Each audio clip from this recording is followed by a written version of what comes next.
What would you do if evidence didn't just get lost, but actively erased itself, along with the detectives investigating? Tonight on Night Creepypasta Rules.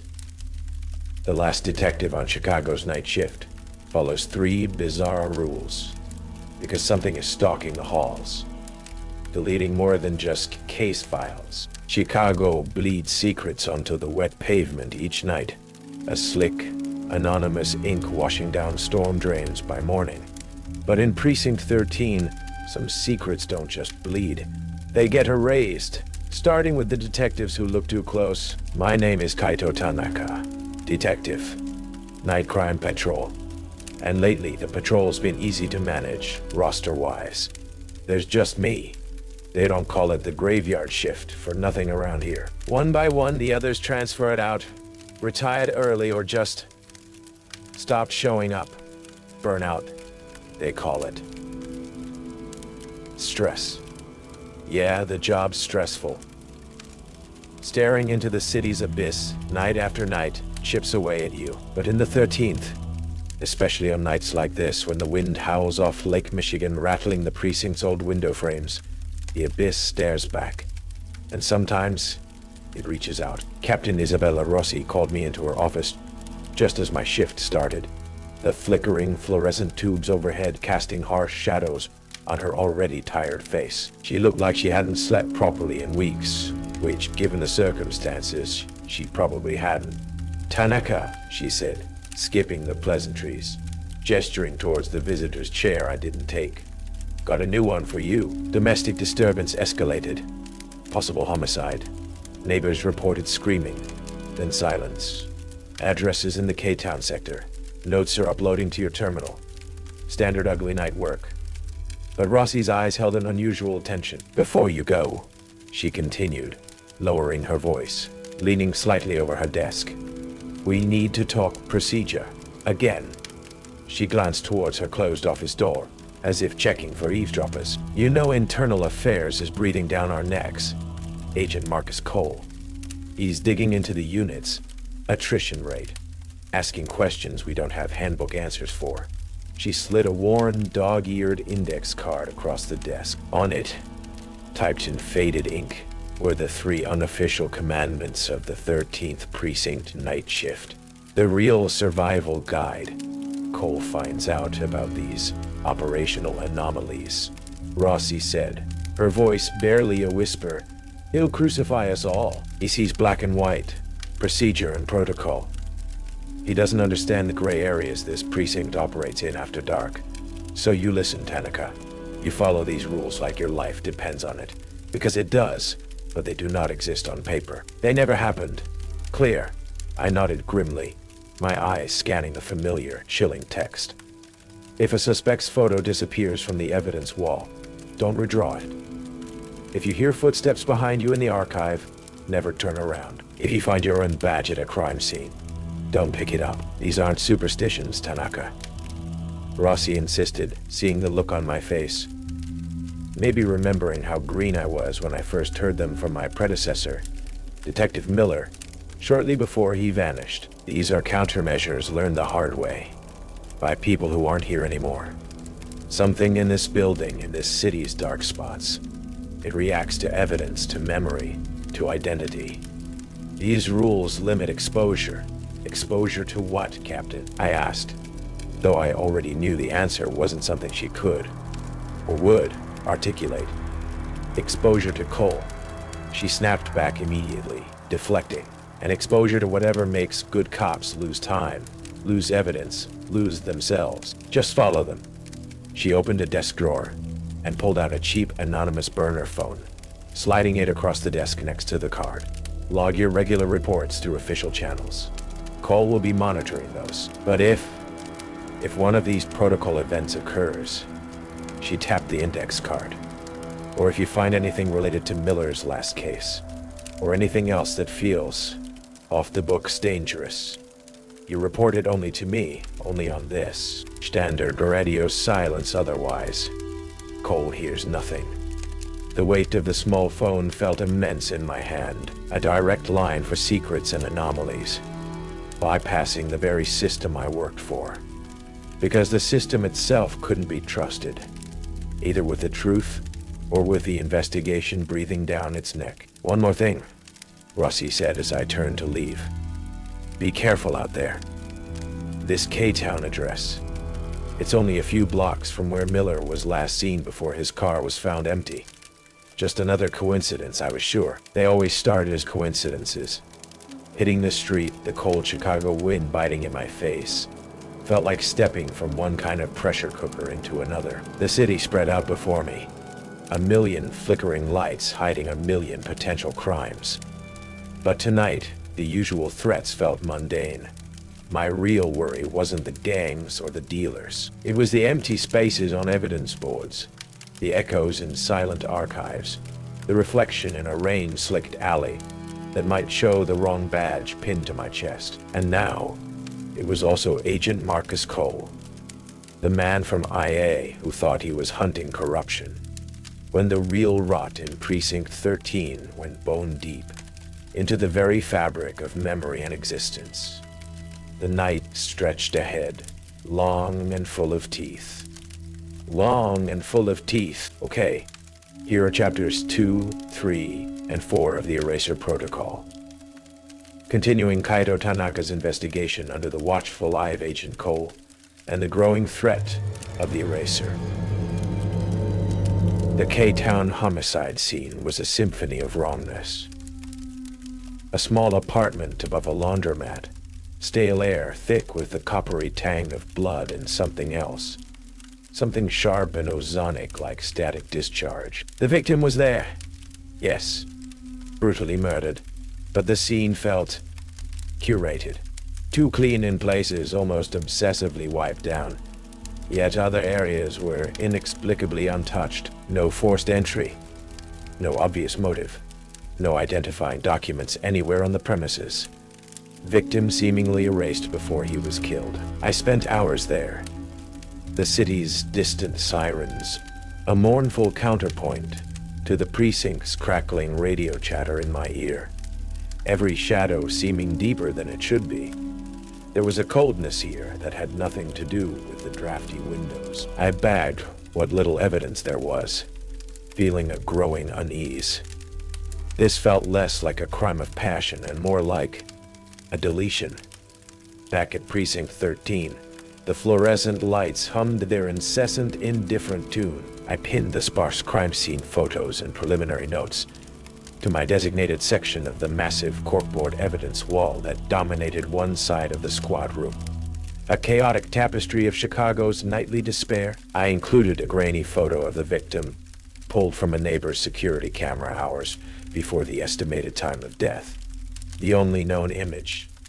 Exhaustion gnawed at me, but the strangeness of the case kept sleep at bay. I spent some time cross-referencing details with cold cases, specifically Miller's last known investigation files, which Rossi had cryptically suggested might have thematic overlaps.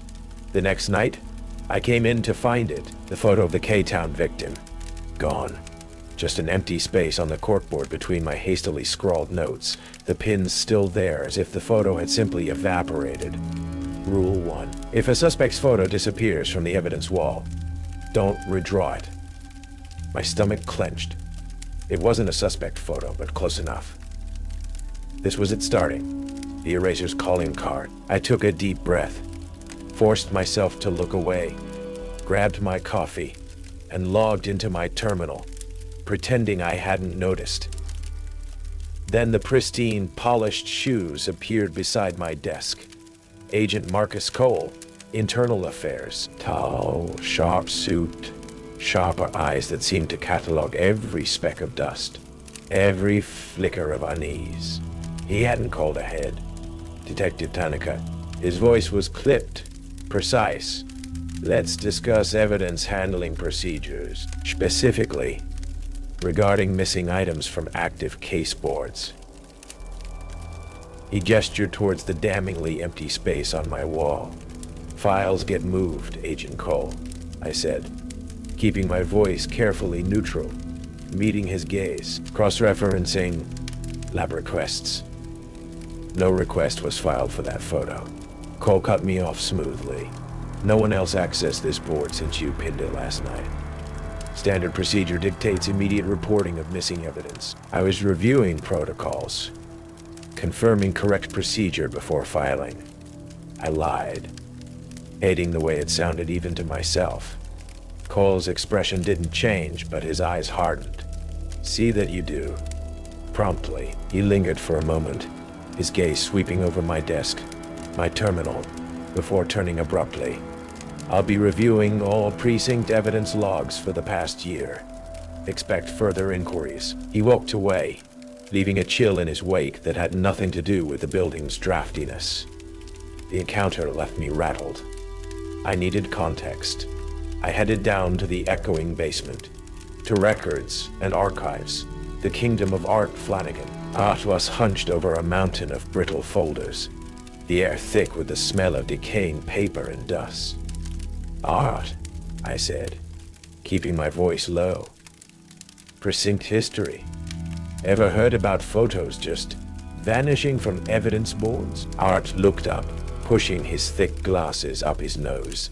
He peered at me over the rims, his expression wary. Vanishing, or being vanished, he rasped. Happens, Tanaka. More than they admit upstairs. Especially, he leaned closer, with cases that won't stay buried. Cold ones, violent ones. He tapped a faded file labeled Miller R. Final Investigation. Coincidences start piling up. Evidence goes missing. Then the investigator. He trailed off, shrugging ominously. And let me tell you, he added, glancing towards the stairwell, having IA sniffing around, that just seems to stir the pot. Happened before Detective Riley disappeared. He was all over him about a mishandled file. Next week, poof, file gone, Riley gone. Riley was Miller's predecessor. The pattern was terrifyingly clear. Cole wasn't just investigating me. His presence might be making things actively worse. Before I left, Art handed me Riley's thin file. Most of it was redacted or officially lost, but the last entry mentioned Riley reporting photographic evidence degradation shortly before he vanished. The pressure from Agent Cole was relentless. Formal requests for logs, unscheduled checks on evidence chain of custody, pointed questions about my overtime hours spent on unassigned case review. He was building a case against me for negligence, incompetence, or worse, and I knew my adherence to Rossi's unofficial rules looked damning from his perspective. I felt like I was walking a tightrope in the dark. I needed information from Miller's and Riley's physical case files. Details likely redacted or missing from the digital archives Cole was scrutinizing. That meant another trip down to Art's domain. The vast, echoing sub-basement archive, rows upon rows of shelves groaning under the weight of decades of Chicago crime, stretching away into poorly lit corners where the air hung cold and still. I found the relevant sections, the air thick with the scent of dust and binder's glue. The only sound was the soft scuff of my own shoes on the worn concrete floor. Until it wasn't. Faintly at first, then clearer. Scuff. Scuff. Scuff. Scuff. Echoing from the aisle behind me, perfectly matching my own pace. I stopped. The footsteps stopped. My heart hammered against my ribs. I took a hesitant step forward. Scuff. The echo followed instantly. Rule 2. If you hear footsteps behind you in the archive, never turn around. Cold sweat prickled my scalp. Every instinct screamed to whirl around, confront the source. But Rossi's warning, Art's haunted anecdotes. I forced myself to keep facing the shelves, grabbed the folders I needed, and walked, deliberately, steadily, resisting the urge to run, back towards the archive entrance. The phantom footsteps, mirroring my every move just yards behind me. The feeling of a cold, unseen presence at my back was almost unbearable. The moment I stepped through the archive door, back into the main basement corridor, the footsteps ceased. Shaken, I retreated upstairs. Cole intercepted me near the elevators. Productive visit to the archives. Detective? He asked, his tone deceptively casual.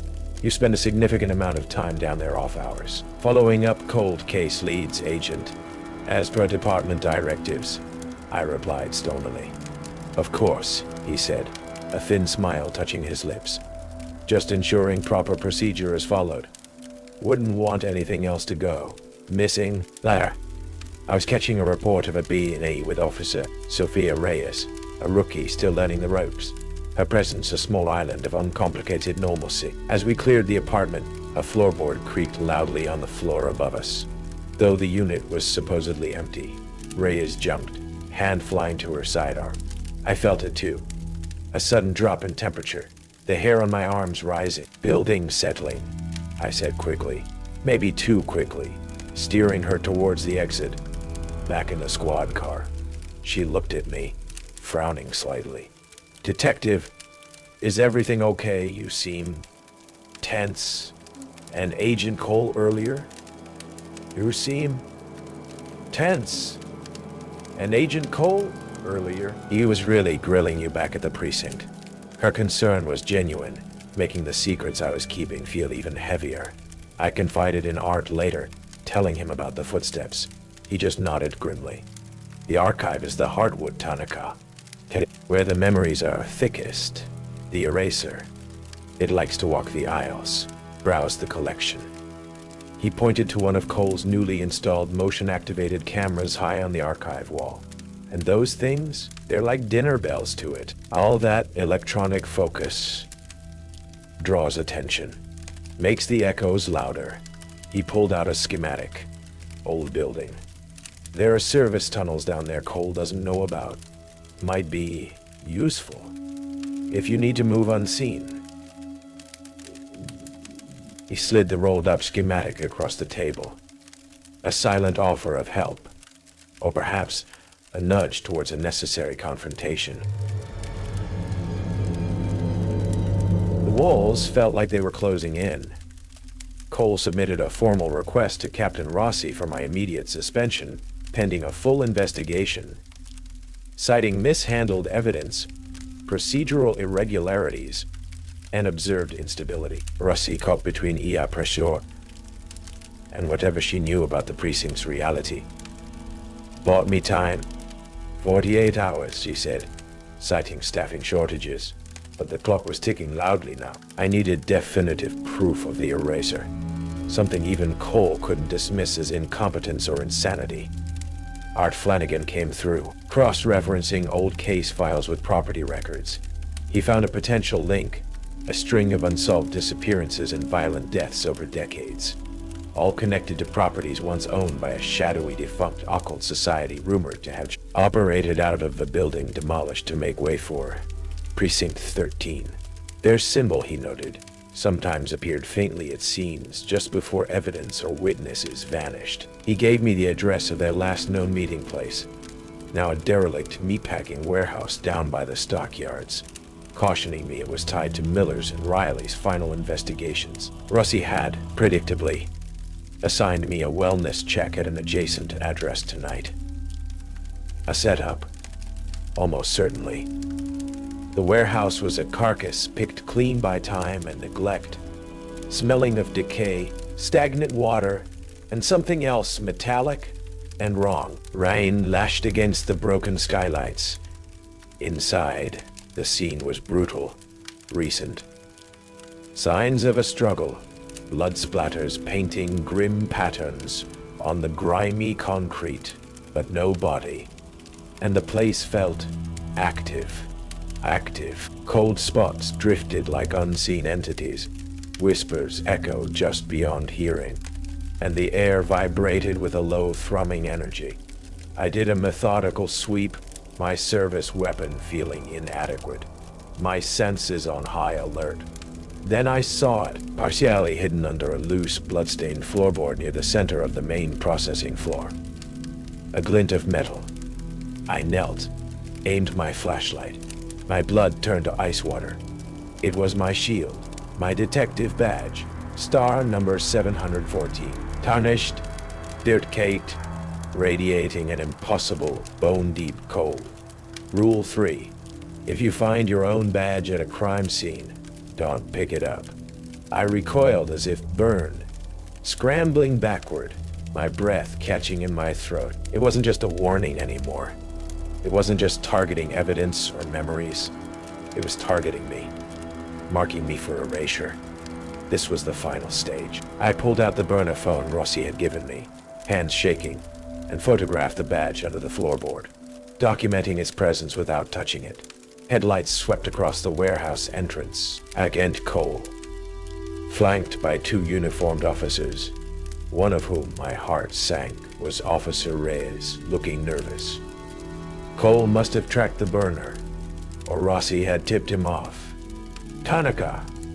Cole's voice boomed, amplified by the cavernous space. Step away from the floorboard. Hands where I can see them.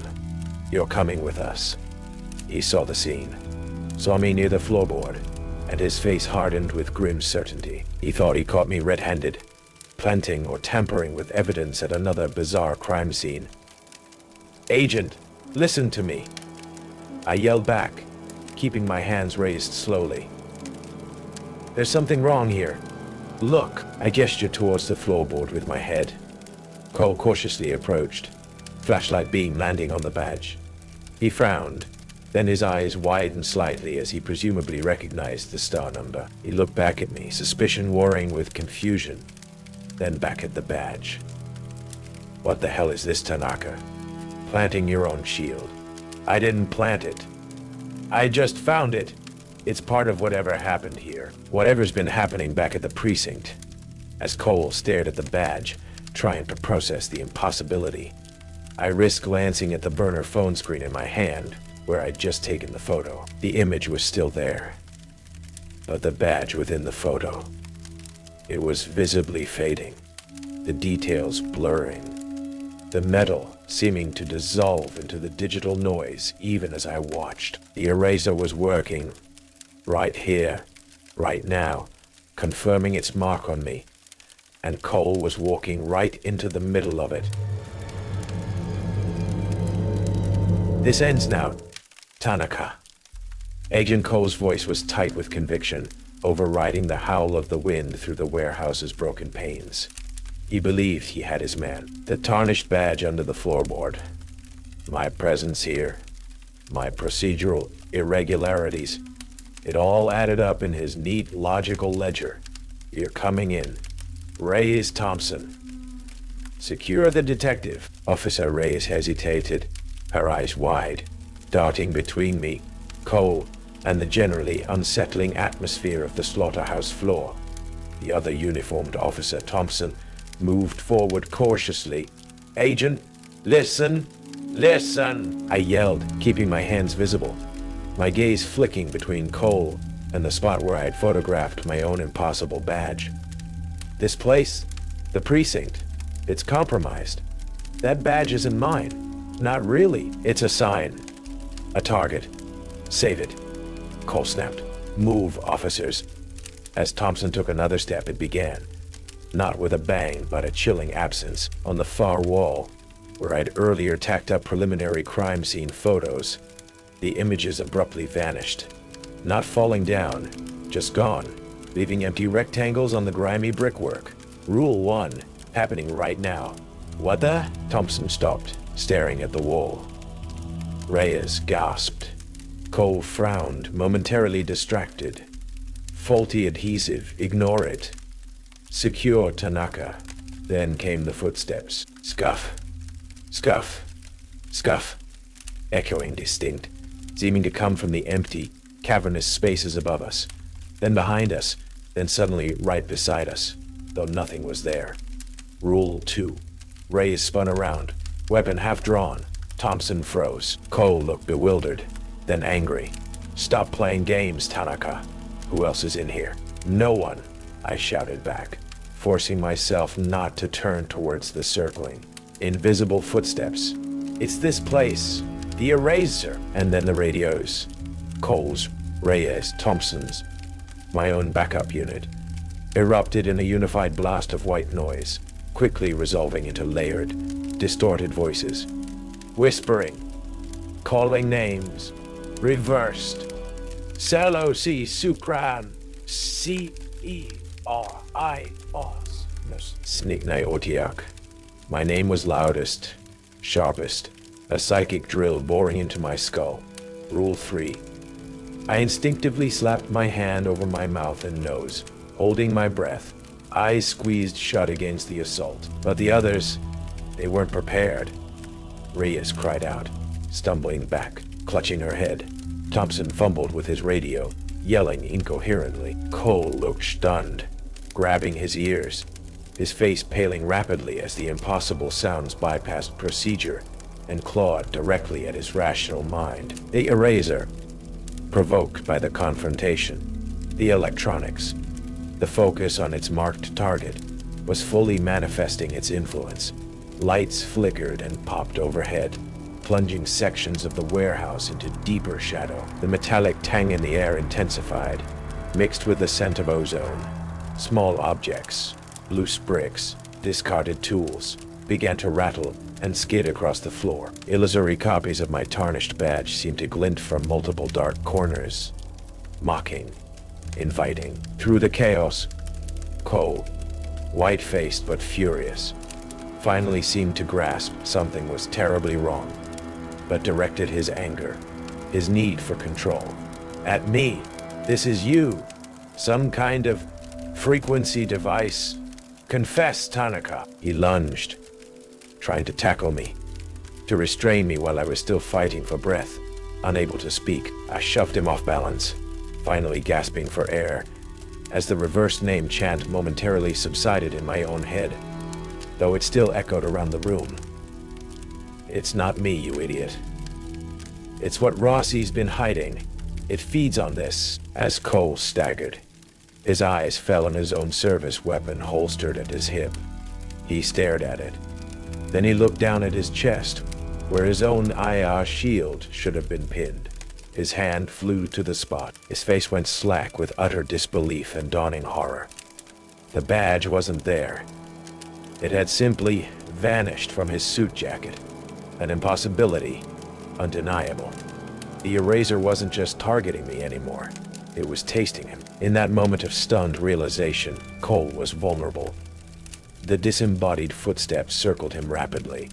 The whispers intensified, focusing on his name, reversed. He gasped, clutching his head, dropping to his knees. Zaying my chance, knowing the chaos wouldn't last, I grabbed a stunned Officer Reyes by the arm. We need to move. Now, I yelled at Thompson, who was frozen near the entrance. Outside, now! I half-dragged Reyes towards the main loading bay doors, not daring to look back at Cole, who was now curled on the floor, seemingly lost in his own personal feedback loop with the entity he refused to believe in just moments before. We burst out into the lashing rain and the relative sanity of the Chicago night, sirens growing louder in the distance. Rossi must have gotten my emergency signal from the burner phone before Cole confiscated it. We didn't stop running. The aftermath was a whirlwind of carefully constructed narratives. Responding units found Agent Cole alive but incoherent, suffering from what paramedics called acute psychotic dissociation, huddled on the warehouse floor amidst strangely malfunctioning electronic equipment. His badge was later found inexplicably back inside his locked briefcase at IA headquarters. My tarnished badge was gone from the warehouse floor. The photo of it on my burner phone, which Cole had dropped, completely corrupted, showing only gray static. Thompson, the other officer, corroborated Reyes's and my account of Cole's sudden violent breakdown and the subsequent equipment malfunctions causing auditory and visual disturbances. Captain Rossi arrived, her face an unreadable mask. She took charge swiftly, controlling the scene, managing the reports. She listened to my official statement, Cole's unwarranted aggression, the chaotic equipment failure, my necessary self-defense and retreat, with a neutral expression, but her eyes held a flicker of something. Understanding? Relief? It was impossible to tell. The official story wrote itself. Agent Cole, under extreme stress from his investigation, suffered a severe psychotic episode exacerbated by faulty wiring and possible environmental contaminants, a convenient gas leak was discovered in the P. derelict warehouse. My actions were deemed justified self-preservation. The K-Town homicide remained unsolved, now further complicated by Cole's unstable investigation. Internal Affairs quietly shelved the investigation into Precinct 13's night unit, citing the lead agent's incapacitation. Cole was placed on indefinite medical leave, institutionalized somewhere quiet. Rossi reassigned Reyes to a different precinct for her well-being. The system closed ranks, burying the impossible truth under layers of bureaucracy and plausible deniability. Art Flanagan put in his retirement papers the day after the warehouse incident. Before he left, he slipped me a single worn manila folder. "Found this cleaning out Riley's old locker," he murmured, avoiding my eyes. "Thought you should have it." Inside were fragmented notes, paranoid ramblings from Miller, Riley, and at least 3 other detectives who had vanished from the night shift over the years. They all described the same things: vanishing evidence, phantom footsteps, and finally, finding their own badge just before the end. The last page was Miller's frantic scrawl. "It marks you.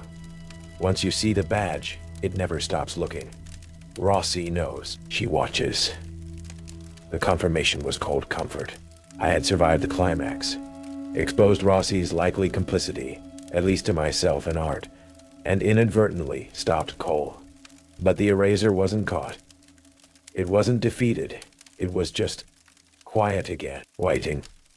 And it knew my name. I should have left, taken the transfer Rossi undoubtedly would have approved, run as far from Chicago and Precinct 13 as possible. But I stayed. Maybe it was stubbornness. Maybe it was a twisted sense of duty to the names in Art's folder, the ones who didn't make it out. Or maybe, deep down, I knew leaving wouldn't matter. The eraser wasn't just tied to the precinct. It was tied to the cases, the city's dark underbelly, and now, irrevocably, to me. The night shift continued, now truly a solo watch. Rossi kept her distance, our interactions strictly professional, the unspoken truth lying heavy between us. The strange occurrences lessened in frequency, but never vanished entirely. Sometimes, a file would be slightly out of place on my desk. Sometimes, walking the silent halls late at night, I'd feel that familiar cold prickle on my neck, hear the faintest echo of footsteps just behind me. I never turned around. I meticulously checked my evidence wall each shift, my heart always stuttering for a beat before confirming nothing new had vanished. I never found my badge again at any scene, but I checked anyway. The rules were habit now, instinct, etched into my nerves. I tried to find peace in the city's rhythm outside the precinct walls, but it was elusive. The trauma from the warehouse, layered over the ghosts of my past that had driven me to this job in the first place, left me permanently on edge. Every flickering neon sign seemed to hold hidden messages. Every burst of static on the radio felt like a prelude to a reversed name. Finally, after another long, quiet, nerve-wracking year, I knew I couldn't do it anymore. The isolation, the constant vigilance, the weight of the secret, it was its own kind of erasure. I walked into Rossi's office, placed my resignation letter and my actual real badge on her desk. She looked at me, her expression unreadable as ever, and simply nodded. "Transfer or severance?" she asked. "Severance," I replied. "No transfers. I needed out, completely." Walking out of Precinct 13 for the last time felt surreal. The rain was falling again, slicking the Chicago streets, reflecting the city lights like fractured memories. I pulled up the collar of my coat, ready to disappear into the anonymity I craved. As I passed a parked car, its window dark and rain-streaked, I glanced at my reflection and froze. For a horrifying, heart-stopping second, the reflection wasn't quite right. It was me, yes. Same tired face, same coat, but pinned to the reflection's chest, where my badge should have been just hours ago, was nothing. A smooth, empty space, like polished glass. I blinked hard, recoiling, looking again. The reflection was normal now. Just my rain-soaked coat. A trick of the light? Stress? Or a final chilling message? I turned and walked quickly away from Precinct 13, melting into the rainy city night. I had left the badge, the job, the building behind, but the feeling of that empty space, that potential for erasure reflected back at me, clung colder than the Chicago wind.